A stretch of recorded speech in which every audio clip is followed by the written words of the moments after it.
ছিলাম। তোমাদের সঙ্গে গল্প করতে করতে নর্থ বে আইল্যান্ডে পৌঁছে গেলাম। মনে হচ্ছে একটা আলাদা দুনিয়াতে এসে গেছি। বোট থেকে বাইক নামানো হয় একটু সাবধানে, তারপর ধীরে ধীরে করে বাইকে উঠলাম আমরা। দ্বীপটা ছোট কিন্তু খুবই সবুজ আর শান্ত। আর তোমরা এই যে সামনে যে একটা জাহাজ দেখতে পাচ্ছ, এটার নাম হচ্ছে সিন্ধু। এটা কিন্তু কলকাতার দিকে যায়। ওর দুই ভাই আছে, আর একটা ওইদিকে রয়েছে। কিন্তু এই জাহাজটা আমি আগেও দেখিয়েছিলাম। এই জাহাজটা দেখতে হয়তো এখান থেকে ছোট লাগছে কিন্তু ভীষণ বড়। তো তোমাদের সঙ্গে গল্প করতে করতে দেখো তোমাদের আমি রোডটা একটু দেখিয়ে দিই। দেখো কি ভালো, তাই না? মন একদম ভরে যাবে দেখলেই। চারিদিকে সবুজ, সাইডে জল, নীল জল। কি ভালো লাগছে, তাই না? নর্থ বে আসলে অনেকেই আসে স্কুবা ডাইভিং করতে। এই দ্বীপের পানিটা এতটা পরিষ্কার, নিচের কোরাল পর্যন্ত দেখা যায়।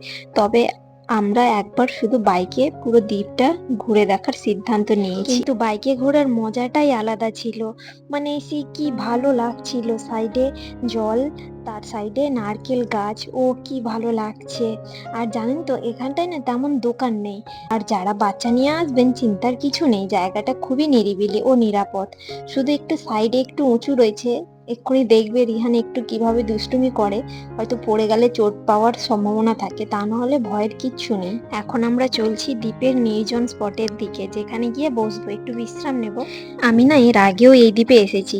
তখন শুধু আমরা বোটে করে এসেছিলাম, তাই ওই একটা জায়গায় মানে এই জায়গাটাতে আমরা ছিলাম। অতনু এখানটায় স্কুবা ডাইভিং করেছিল। আর দেখো এসেই কিন্তু ছেলে দুষ্টুমি অলরেডি শুরু করে দিয়েছে। ওকে তো এখানে কিছুতেই থামানো যাচ্ছিল না, প্রচন্ড দুষ্টুমি করছিল। আর এখন বিকেল হয়ে গেছে, তাই এতটা লোকজন নেই, সবাই বাড়ি যাচ্ছে। আর হঠাৎ করে আমাদের বৃষ্টিও শুরু হয়ে গেছে। আর আমরা বৃষ্টির সুযোগে এখানটায় ছোট ছোট দোকান ছিল, ওখান থেকে আমরা পাস্তা কিনেছি। তো এখন পাস্তা খাচ্ছি, রিহানও একটু খাচ্ছিল, রিহান একটু লেজও খাচ্ছিল। এই দেখো এখন কিভাবে বৃষ্টি পড়ছে। তো বৃষ্টির মুহূর্তে আমরা একটা দ্বীপে রয়েছি।